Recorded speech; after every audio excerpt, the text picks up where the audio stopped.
Hey everybody. I'm just going to give it a few minutes for people to come on live. I almost didn't do this Periscope. Because I was making up all kind of stories about how it was late and maybe I should wait until tomorrow. But I am here doing it anyway. Thank you. Hi, Jennifer. Thank you for joining me. I'm going to give it a few more seconds for people to come on the scope. Invite your friends, especially you ladies, because this is for the ladies. I'm going to be talking about relationships and dating and all this kind of good stuff. So definitely invite your friends. I'm so happy that you're here, Jennifer. I can't really see. I can't read with my glasses on, but I can't see far. So I'm always like, let me see what's happening. For those of you who don't know me, I am Stacey Herrera, and I like to call myself a body, love, and pleasure advocate, but some people call me a coach. That word just happens to not resonate with me. My website is staceyherrera.com. You can find me all over the internet, and I work with women to help them enjoy, explore, and hear the wisdom of their own bodies, because when they do that, they're able to have fulfilling relationships and delicious lives, because that's what I'm all about. Oh, thank you, Jennifer. Same to you, honey. I love you. I love me from some Jennifer, and she's moving to the West Coast, so you won't be that far from me, Jennifer. We'll have to connect because I love Arizona. So I'm excited about you getting over there. So I'm gonna dive right in. The title of this scope is Owning Your Relationship. So first I want to tell you a little bit of a personal story from my own experience. I, for a long time, dated emotionally unavailable people.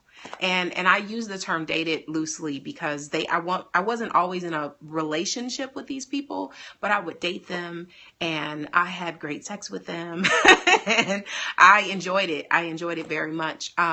One of the things I didn't recognize though, when I was having these different relationships, and some of them lasted for a really long time, like these were not booty calls. Like these were like lengthy connections where we talked and it seemed like we were friends, and it was kind of like an enriched friends with benefits situation. And it was with more than one person. One of the things though that kept us from being in a relationship was this emotionally unavailable piece. Like these men were just not able to really, I don't want to say commit, but just that they were not able to really get in touch with their emotional selves. And so they weren't, hey Jay, they weren't always able to be fully present emotionally. Thank you for showing up. So, but some of them were like they were good men. Like, they took care of business. Like they, took care of anything that needed to go. They had great jobs and they did good things. And some of them were really creative and handsome and all of the stuff that you think that you want. But there was this emotional disconnected piece where they just weren't able to really connect. Invite your friends to this scope, guys, because I'm still getting back in the habit of scoping. But anyway, so I was having these relationships and I was telling myself the story that it was enough, that I was fulfilled, that I wasn't really wanting to be in anything more committed, and that was kind of true, but mostly it was just a story. It was just a story I was telling myself. And one of the things that it took me a really long time to recognize, because I was very attracted to emotionally unavailable men, but one of the things that it took me a really long time to recognize was the reason that I was so attracted to these men that couldn't show up fully was simply because I was so accustomed to trading duty for love. Like I didn't know how to be in a relationship with someone unless I was having to work really hard to get their attention or to keep them interested and all of this stuff. So I didn't know how not to do that. And even though, because it felt like a choice, it felt like a decision. Like I wasn't one of those women that was sitting around pining after a dude and saying like, oh my God, like how come he won't, blah, blah, blah. That wasn't it. It was just like, yeah, I called the booty. I wasn't even getting booty called. Like I was calling the booty. So it felt like something I was choosing. It felt like a conscious decision, and it was kinda. But the reason that that was so familiar to me, it was because it was like a childhood pattern.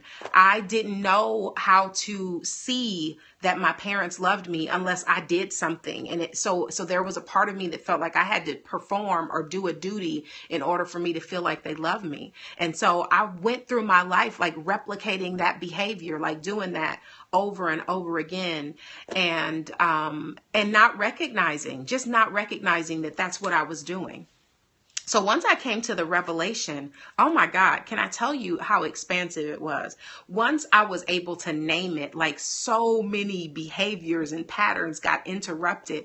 And it was just kind of like, oh, I don't have to do that anymore. Like, I don't have to trade duty for love. I don't have to do anything for someone to love me. I am lovable just as I am. Like, I don't have to work for it. And that was like such a big epiphany, and it shifted so many things in my life. But so then I did Relationship Roundtable. The first round recently ended, and I had this, I thought I had healed all this stuff and that I had let it go. And I did that part.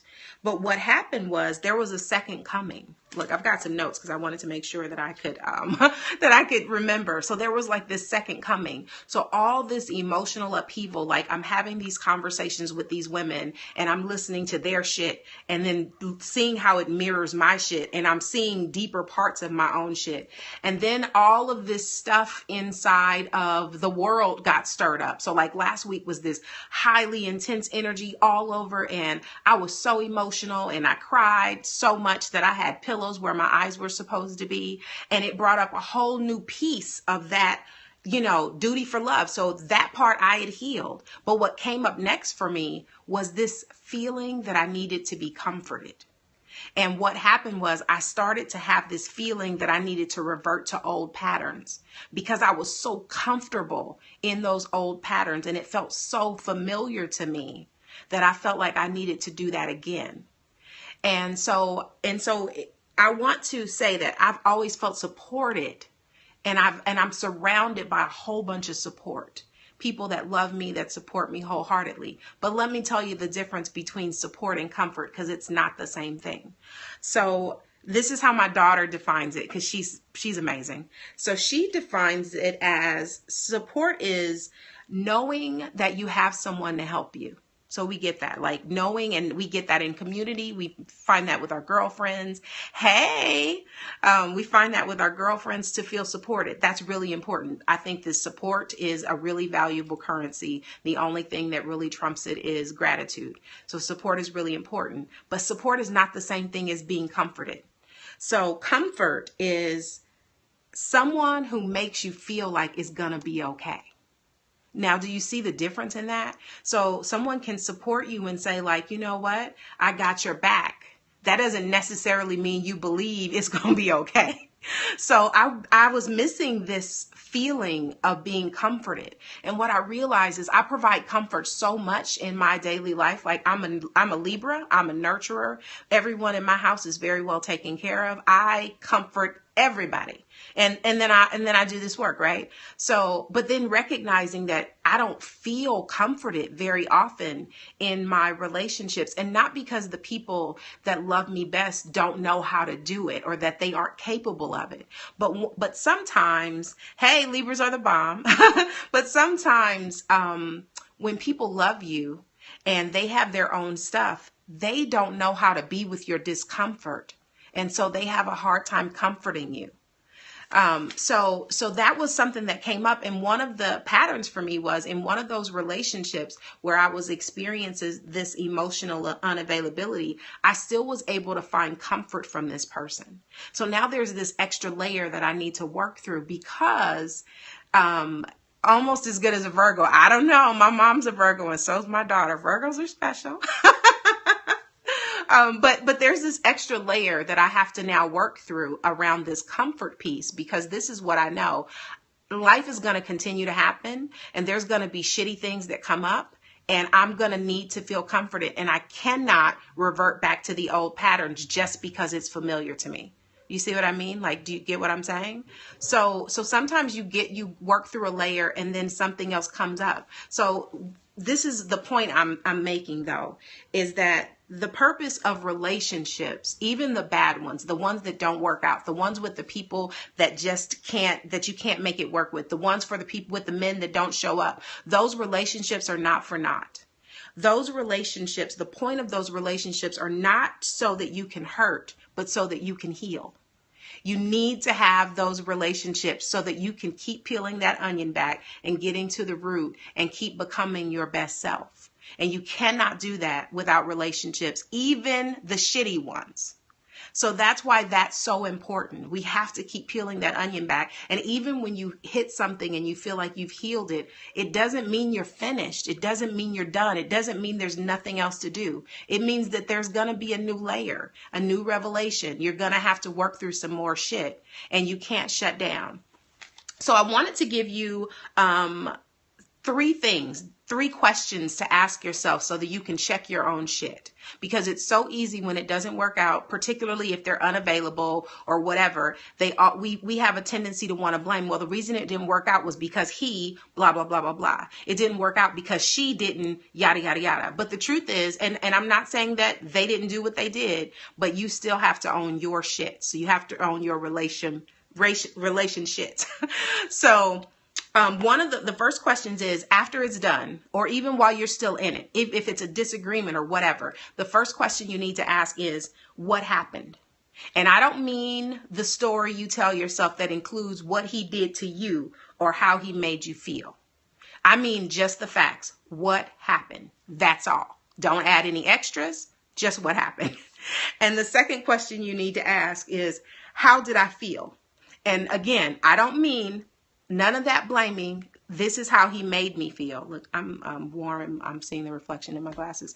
So not this is how he made me feel. Like, this is how I felt, or this happened and I felt this, or I chose to feel this, because feelings are a decision, even if it's split second. And then the last question is, where were you in it, or why were you in it? So this happened. This is how you felt. And this is what you needed to learn from it. Like, what was that takeaway? Why were you in that situation? Why were you in it? Because it's never about he did this. Like, I could for years, I could have a laundry list of things that men did to me. Like, I could go on and on and on about all the ways that he couldn't show up. But the truth is I could not even be with someone who can't show up unless I resonate with that absence. You cannot connect with anything that is not some part of you. And again, that might mean that the pattern is familiar in your history. It might mean that it looks like your father. It looks like your mother. Whatever. It's something that resonates with you. And that's the reason you're in that relationship. So you have to check yourself. You have to be able to look at your own shit. If not, you just can't grow. And that's the reason that I am doing Relationship Roundtable, because it's an interactive conversation series. If you guys don't know it, the link's in my bio, but it's an interactive conversation series. It's 4 weeks, and we get into the nitty gritty of all these different things. We explore commitment. We explore the feminine and the masculine energy, communication, which is a huge piece, because most people are in relationships, but they cannot communicate, which means that your relationship is in trouble. And even for those of you who think that your relationship is cool because you don't argue, let me tell you, if you're not disagreeing in your relationship, sometimes somebody's not talking. It's not because the relationship's working. It means that someone's keeping it to themselves.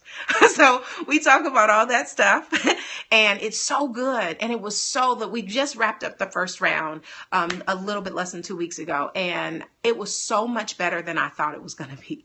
It was so much more transformative. And honestly, I was the facilitator of it. So I knew that I was going to dive in, but I did not expect my own shit to come up so strongly. I have been working the hell out of my own shit after going through this program. Because you teach most what you need to learn. So it's so good. It's so good. So I really, really want you guys to check it out if you're interested. The next round is opening up on July 26th, and registration closes on the 19th. So it's very limited. It's only 7 women. And the reason is because I want to make sure that every woman has a voice and that she's able to speak her truth and be heard and supported and loved. And you just can't do it with a whole bunch of people. So I will be opening it again.